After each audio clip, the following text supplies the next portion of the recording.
It's not over. Stop the fight! People. Everybody, I come here for everybody. Kill everybody. I'm the champ. I'm the king. Kill everybody. Ah! All right, guys, welcome back to Broke Bets. Lane with you here as always, and I got my co-host with me, Carson. What's up?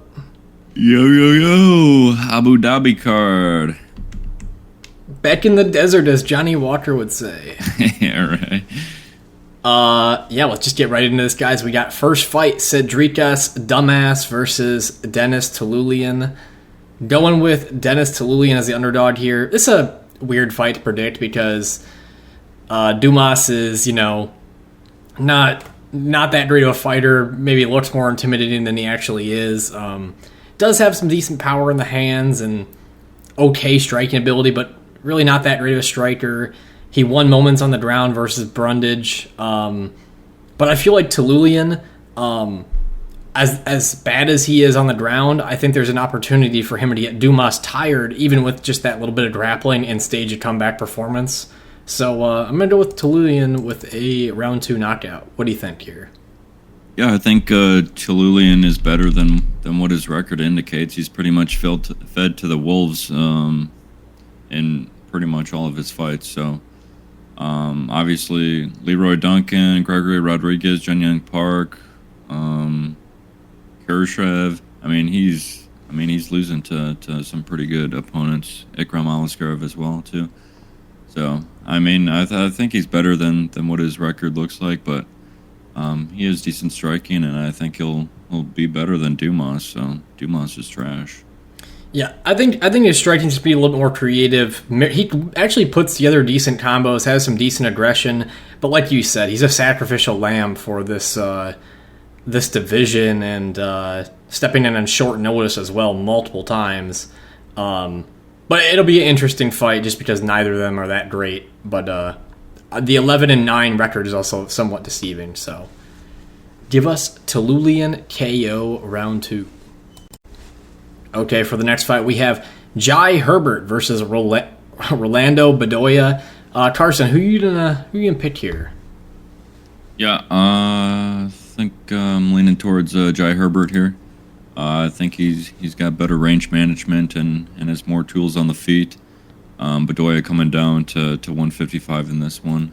I think Herbert can use that leg kick and his range on the feet and win a decision here. Herbert's chin has been cracked a few times, but I really don't see Bedoya being able to finish him here. I'm kind of in between the decision and knockout for Herbert. I think he was a knockout guy in his career up until really getting hit by Ilia Topuria, and there's that hesitancy after you get knocked out like that. So I'm gonna go with a knockout. I just feel like maybe the cut down to 155 would be a little bit of a struggle for Bedoya. I don't think he wasn't a big welterweight, but it's more that he's like a soft body guy, and cutting that weight, he won't even be the biggest 155er. So Herbert will have a size advantage here. And I just feel like the hands will be better on the Herbert side. Bedoya has good output, but he's been stung in his fights before, back on the regional scene by Kenan Song.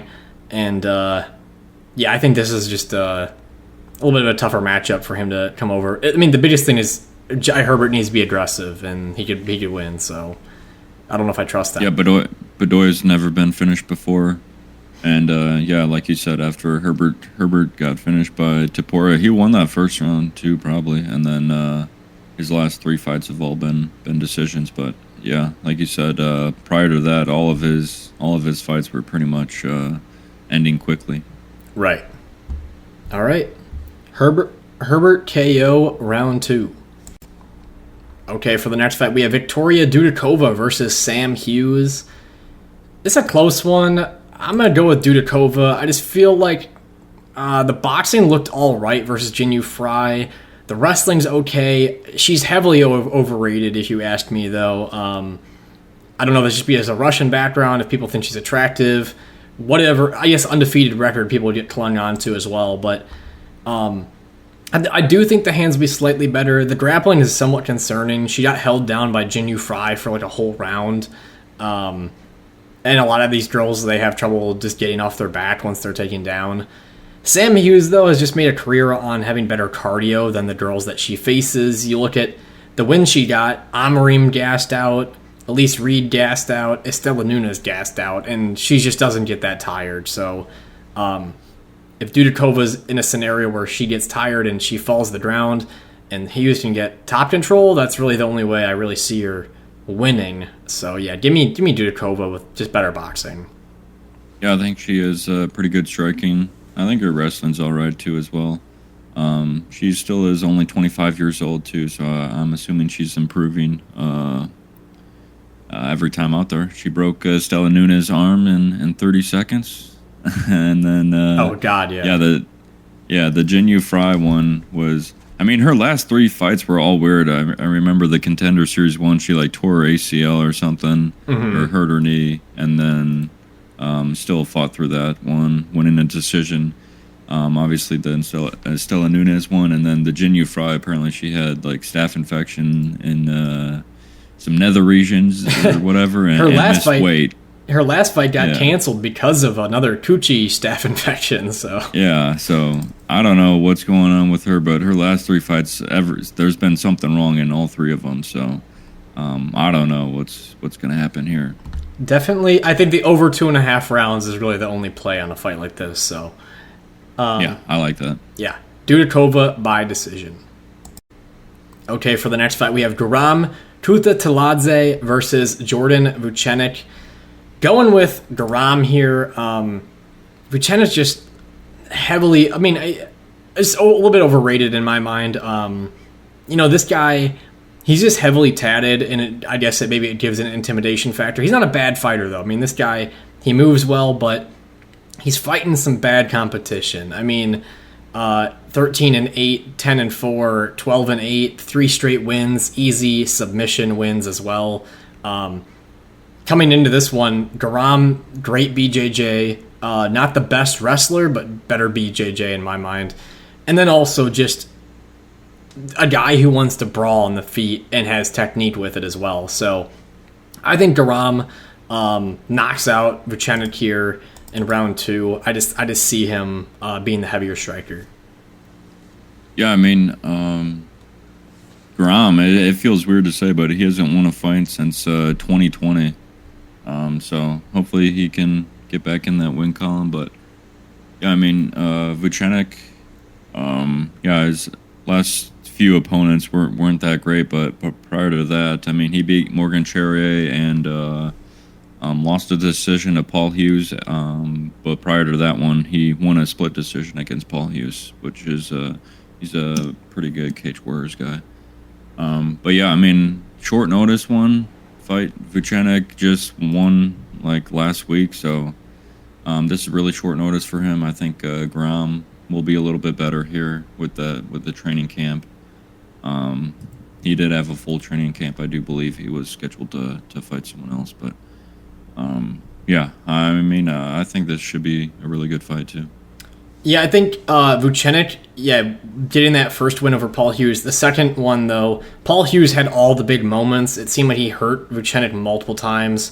Hard to also judge a win or a loss like that. It was 2 years ago. These guys change. They improve a lot over that course of time. But yeah, he's 28 years old now. I mean, I'm assuming he's just getting in the prime now, or he's still a little bit before that prime. And then Guram getting overly eager with Elvis Brener to stand and bang, and truly just more gassed himself out in that fight with using too much strength in grappling exchanges and over swinging on the feet. But he had Brener dead to rights multiple times on the feet, just had him rocked, and Brener was cut open real bad, but Brener survived and won. But I feel like Guram in this matchup, his aggression will really show. It feels like Vucenic was really playing pitter-patter a lot of the times on the feet and not fully committing to his strikes, and I feel like you can't do that versus Guram. So, all right, Kutateladze KO round 2. Okay, for the next fight, we have Shamil Gaziev versus Don'Tale Mayes. Pretty goofy fight. Gonna go with Gaziev. This is just gonna be one of your guys at heavyweight that can beat the bottom of the division senselessly, so easily. And he won't even really need cardio because Mays has shit cardio himself. He's going to have Gaziev's going to be the better grappler, more efficient striker. He just needs a fucking mouthpiece that can stay in his mouth and a burger after round 2 or whatever, I'm going to give Gaziev, though, a knockout in round 2. Feel like the damage will be... It'll just be like similar to the Bedoya fight. He'll just walk him down, hit him a lot, and we'll see Dontel Mays crumple pretty much. Thoughts? Yeah, it could get interesting if it's out of that first round, but yeah. I think Gaziev will steamroll Mays. Mays just is not good at all. I do wish that he could pull this one off, but I don't think it's possible. Gaziev is all right. He's just has horrible cardio. And yeah, he obviously got exposed in that last fight, but he's still decent and will beat the bottom of the barrel heavyweights. Yep, and Dontel Mays traveling across the world. Every time I bring it up, you guys gotta go back to watch the Hamdy fight. It's hilarious with Dontel Mays, and the trip takedown attempt by Dontel Mays is an all-time moment. So just go back and watch that when you can. One of my notes I always write down for Dontel Mays is he feels like, I think he tries to be like Adesanya in there, but he's so slow. It's horrible. So more efficient striker, Gaziev for sure. I remember seeing on Instagram or something. I think Mohammed posted a picture with Gaziev after their fights because they were on the same card. Yep. And Gaziev still looked like he was gassed like 3 hours. They were eating or something, right? Fight. Yeah, they were at dinner or something. Yeah, that was hilarious. All right, Gaziev KO round 2. Okay, for the next fight, we have Muhammad Yahya versus Kaue Fernandes. Feels like we just got this fight because they want to add a Middle Eastern UAE fighter to the card, and Yahya is just not talented. Give me Kaue Fernandes. He's not great either. He fights behind the kicks. He likes to throw a lot of kicks. He got taken down by DeCasey at times, but for the most part, better striker here, and Yahya just looked bad versus Peach. So yeah, give me Fernandes. I'm gonna go by decision. Yeah, Fernandes is dangerous. 4 KOs in that first round. He fights behind those kicks. His kicks are really fast too. He's got good range management as well too. I think he'll win this one on the feet. Yeah, he got held down by DeCasey, but I don't think Yahya will be able to do the same here throughout the 15 minutes in this fight. So give me Fernandes here. That's all that needs to be said. Yahya was so unimpressive and lackluster in his UFC debut. There's not much to talk about. So Fernandes by decision. Okay, for the next fight, we have Alonzo Menifield versus Azamat Murzakanov. I'm going to let you kick this one off, and I'm going to let you say who you think. Yeah, I think we disagree on this one, but I like Murzakanov. I think he'll just be a little slicker striking. I know he does tend to slow down, but I think he'll be able to finish Menifield early and in this fight. Obviously, I saw Menifield in his last one get KO'd pretty brutally, and that was just 3 months ago or so. So I think Murzakanov can do that here as well. He hurt Dustin Jacoby a ton in that fight, but wasn't able to put him out. But I think he can put out Menifield here in this one. I'm going the opposite way. I'm going to go with Menifield here. It's a tough pick, I'll be honest. I realize why he's the underdog when you look like an absolute idiot and you come out and you just run straight at your opponent and get knocked out. I think the odds would be, different if Menifield lasted, at least 45 seconds in that fight or whatever. But I feel like Murzakanov, he is very tricky, good with the left hand. He goes the body, he goes upstairs. He'll switch it between an overhand, a hook, a straight at times. But doesn't really use that right hand much. Sometimes it's a hook. He's light on his feet, but I do just feel like when he slows down, he loses a lot of his ability. as well. When he grapples, he gets himself very tired. So Menifield has gotten tired throughout his career, but I think his cardio's improved significantly here in the UFC. I'm going to take him by a round 3 knockout. I think Azamat starts really good in this fight, and if he can't get Menifield out of there, I think Menifield could stage a comeback. More than anything, though, I do like just a finish in general in this fight. I think Menifield's not slick enough to really defend great boxing, so he could easily get caught. And I think Azamat slowing down, Menifield's got a powerful right hand that he could easily sleep him with. So, yeah, I like a knockout. Yeah, both these guys are super dangerous. So yeah, I can see that definitely happen.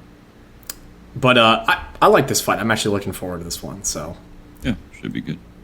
Menifield, KO round 3. What would be your timing for Azamat KO? Are you going by KO? Yeah, I'd probably lean 1, but his last 2 KOs were both in round 3, so I don't know. We'll maybe split the difference and go 2. All right. First, second round KO. We'll see who's right here. Okay, for the next fight, we have Joel Alvarez versus Elves Brener. I'm gonna go with Joel Alvarez. It's a really tough fight to pick, but I'm gonna go with the size being a big factor in this one. You got Alvarez, 6'3", big lightweight. He's got like John Jones like legs. They're just very skinny. Brener, shorter fighter, a little bit more wild on the feet, and he's just been stung a couple times here. Orlabai, he got hit, rocked real bad, and he lost his legs that entire fight. Not a horrible performance, though. Guram, hurt him a couple times there.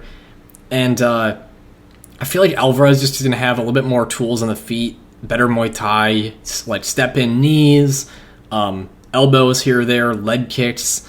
I feel like Brener sometimes just rushes in and gets himself caught. So give me Alvarez, maybe with a second-round knockout. Again, just close fight, excited for this fight, but not super confident. So what do you think? Yeah, this should be a really good fight. Hard to pick a side either way. I do think the odds are pick 'em or at least close to it. So, yeah, I mean, I lean towards Alvarez just with his size, his length. I think his knees, elbows, kicks, his jab's really good too. So, I think he'll be using that length to keep distance and control the range a little bit here. And he's got good BJJ as well too. So, he's a finisher as well. Only been to 1 decision that he lost, so he's never won a decision. All of his wins are by finish. And Brenner's never been finished before himself, so interesting. Something's got to give, and I think Alvarez will be able to put him out. Brenner's been hurt a few times, so yeah, I think Alvarez can crack him here.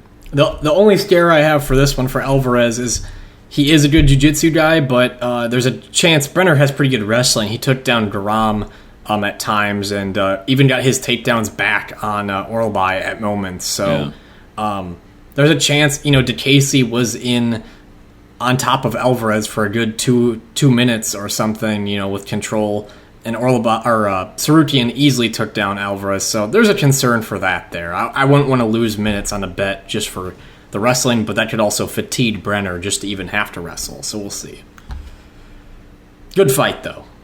Yes. Alvarez KO round 2. Okay, for the next fight, we have Mackenzie Dern versus Lupita Godinez. Going with Godinez. Not confident. I'm going to go with her by a split decision. Every time Mackenzie Dern's in these fights, the decisions are just pretty fucking close. And Lupita the same. I mean, the judges in the Tabitha Ricci fight seem pretty evident that Lupita won, but their fighting styles make it hard to judge. And, Dern will probably be wanting to force this fight to the ground. We've seen Lupita Godinez get taken down, I believe, by Angela Hill, which would have been like 6 fights ago or however long. So she's not the greatest wrestler. She does have a good offensive wrestling. I think that she can just do more with the hands on the feet. She's got similar to Alexa Grasso, just better defensive boxing and keeps her hands up. And, I'm going to stick with Lupita here. Yeah, I think she throws good volume as well too on the feet. So, yeah, I mean, it's another woman's fight. I mean, it'll pretty much be how the judges see it. I don't know how they score, whether control or damage or what they're looking at. But yeah, I mean, I think Godinez will be the more active fighter here, and will be throwing a little bit more. So I'll go with the volume here in Godinez. Yeah, Dern leaving the chin up. She runs at her opponents, just gets smacked down at times. I mean, obviously the Lemos fight, and Lemos having horrible fight IQ to follow her to the ground and lose moments there. But yeah, I think this one's going to be close in general. So Godinez by decision. Okay, for the next fight, we have Tony Ferguson versus Michael Chiesa. Give me Michael Chiesa. This is just a mindless fight. We got Tony Ferguson going up a weight class with no muscle structure left on him because he's burnt out his body. And I was going Chiesa by decision, but I think I'm going to go by submission. I think he's so much bigger than Tony that he's just going to manhandle him. And there's a chance Tony might just lay on his back and survive, but I feel like Chiesa is just too strong for him here. So just give me Chiesa by submission. I'm going to go round one, I guess. What do you think? Yeah, I mean, it's 7 losses in a row for Ferguson now. It's like, come on. He should retire already.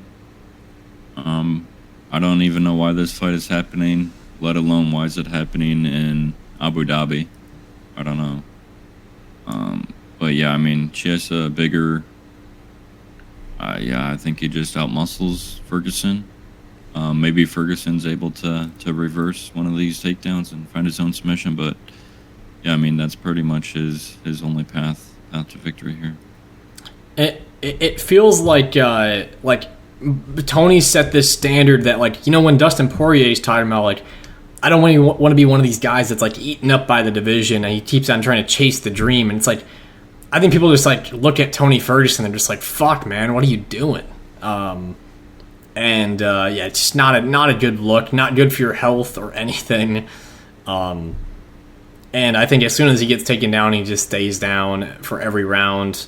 There's a chance of landing a strike because Chiesa's covered up before, but, well, hey, also Chiesa's been darsed a couple times, and Tony has been the Darce Knight. I know it's been like 6 years probably since the Darce, but...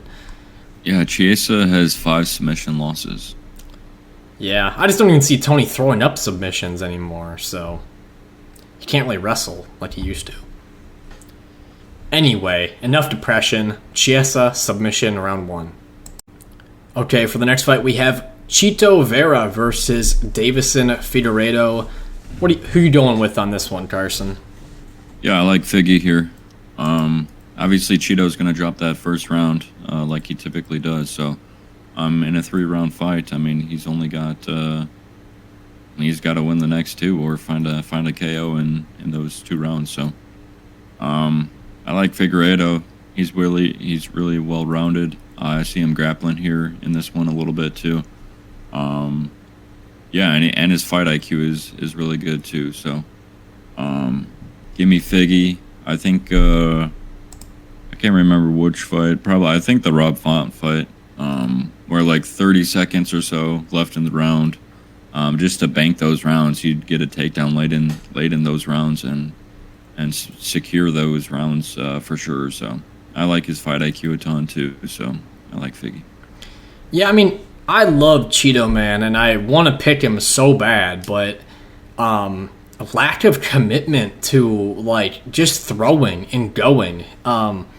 You know, Marab is like a guy who's just taken the cardio and weaponized it against people. And Chito has that similar type cardio, but for some reason, like, hesitant to go. And at the end of the fight, you know, he liver-shotted Sean O'Malley, but he waited the entire fight to throw it. So, you know, it's just frustrating to watch him. I like his kicks and a lot of his game, but the waiting, and just like you said, if he's just going to take round 1 off in a 3-round fight, you know, you just have your chances. If Figgy gets a takedown in round 2, Chito probably loses. So, it's just a hard situation for him to come around and win this one.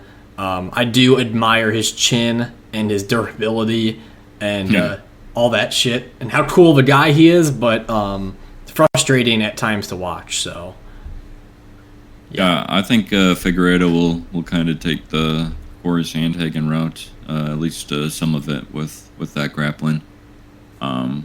Just with Sandhagen getting so much control time, I think Cheeto kind of got exposed in that one, or at least didn't expect it. So. Right. All right. Davison Figueiredo by decision. Okay, for the next fight we have Shara Magomedov versus Mikhail Olajaychek.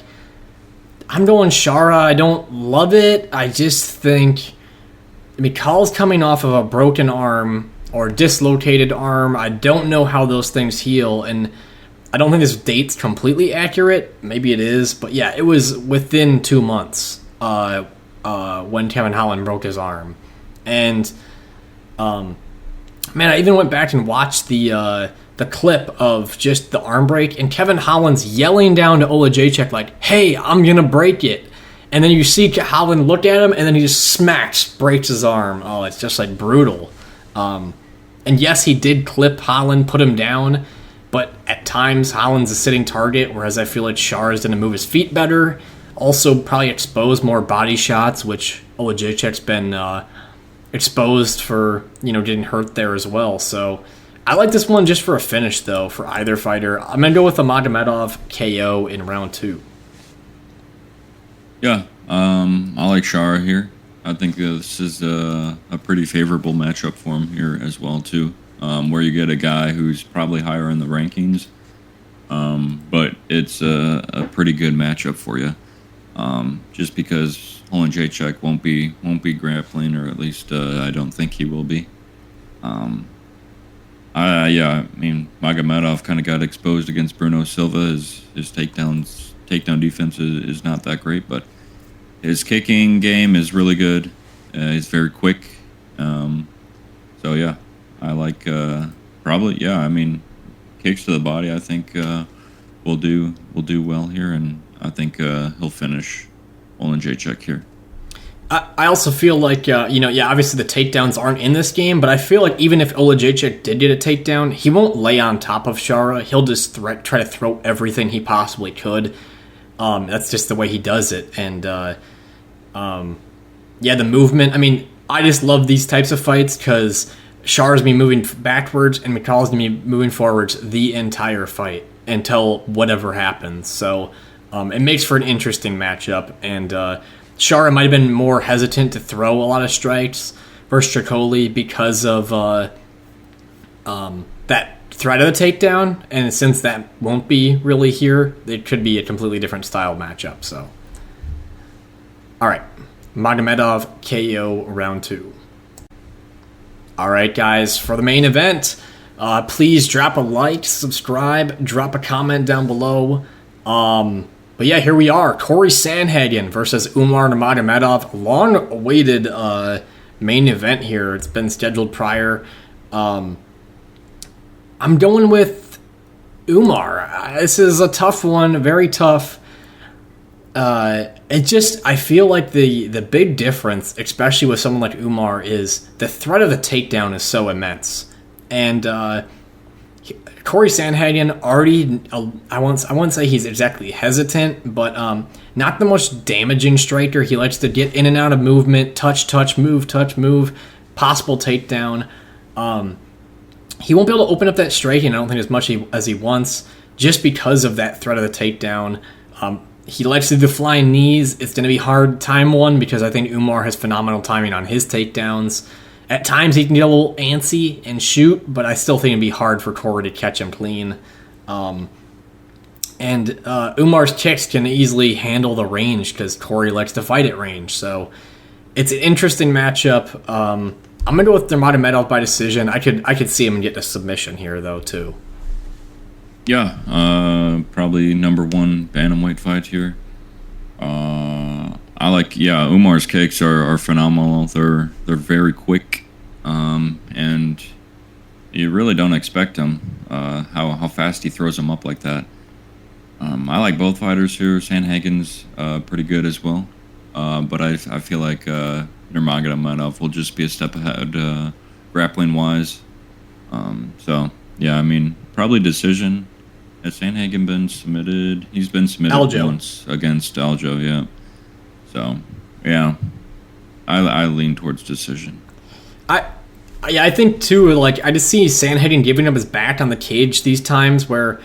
Obviously, the Aljo fight, he gets submitted by a backpack, and then, the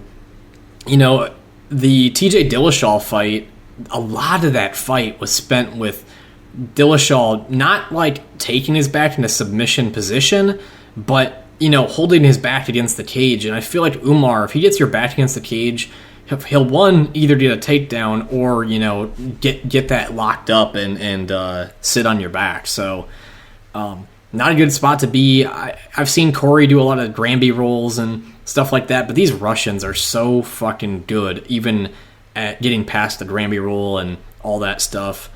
And, Umar's hands as well. I mean, people would say, oh, he got dropped in his last fight. Well, he liked 30-25, that guy, in the end, and it was one punch, and I feel like also Cory never fully commits with his punches, so it's going to be hard for him to knock out Umar with a punch.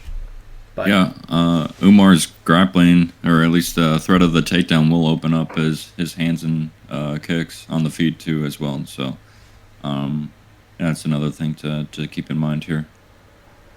All right, that's yeah. I mean, it felt like that was relevant in the Barcelos one, where he KO'd him with that left hook. Right in that fight.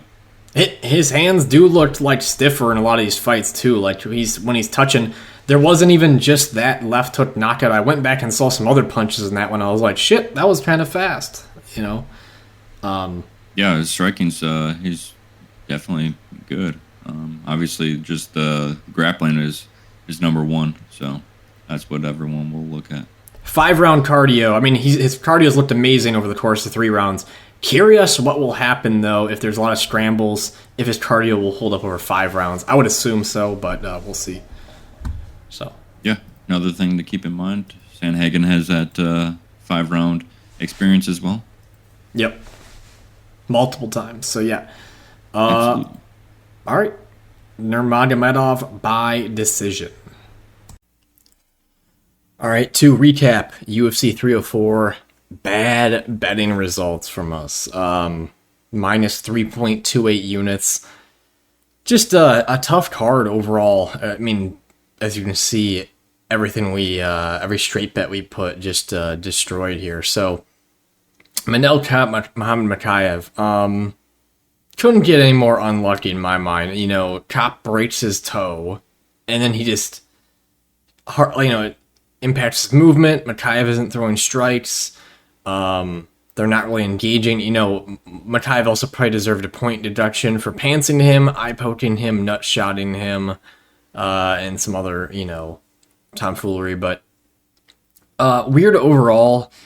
And, I mean, it was just overall a strange fight.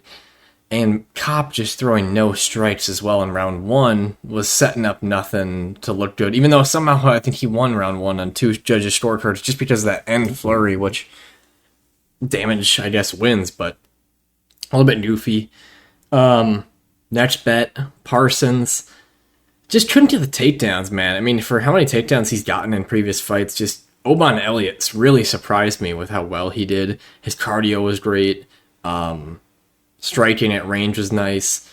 Wrestling, defense, and offense was nice. Just totally did not suspect that. He looked rough versus Val Woodburn and even on some parts of his contender, but Parsons just could not get the takedown, so fell behind and stayed behind the whole entire fight. Next, Tristan Leroy Duncan. Man, for a guy as athletic as that, this dude has no fundamentals. Can't use a jab, can't use a straight right. And Gregory Rodriguez just fucking destroyed him. I mean, just everything was just a power punch, hooks to the side of the head on him.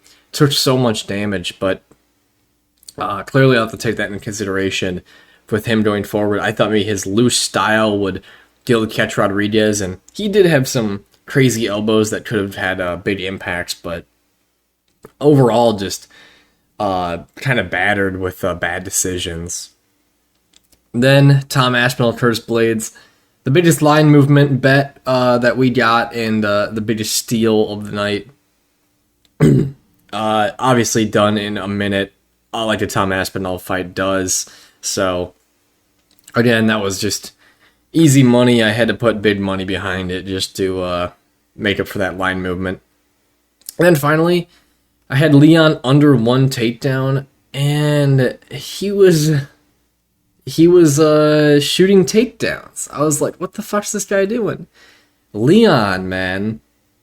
Okay, I have to give Bilal credit. He had a great fight. Outboxed him, outstruck him, outgrappled him. But there's a lot of things that happen in that fight where you're like, man, Leon couldn't control the center of the cage for a second versus Bilal Muhammad. It was kind of unbelievable. Like, his corner's telling him after round 1, control the center, and then he just backs up to the cage every time and gets taken down. His hands looked horrible. He got hurt with every punch that seemed to hit him, and he had bad reactions. Like, Bilal was actually hurting him multiple times with punches. I also just noticed Leon's just got no slip striking. Like, he sits in there, and hardly any head movement, too. Bilal would just hit him 3-4 times in a row, and then Leon would try to do his shot, and by that time, you're already pushed up against the cage.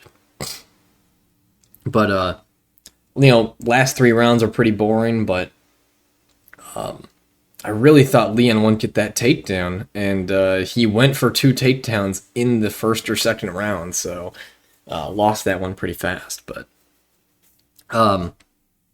Bobby Green, Paddy Pimblett, goofy that Bobby went for the takedown, but he also was getting outstruck because he was trying to talk shit the whole entire first round. Trying to think what else was interesting. Makayev getting cut by the UFC. I think it's more of him attacking people behind the scenes than it is anything else. Like, sure, he's boring, but attacking people in a hotel room and decisions like that will get you cut. So, anyway, bad results. I feel like the cop one was a little bit shady dealings for us. Just a little bit unlucky, but other than that, bad results on the betting. So UFC 304 minus 3.28 units. More bets to come though for the next card.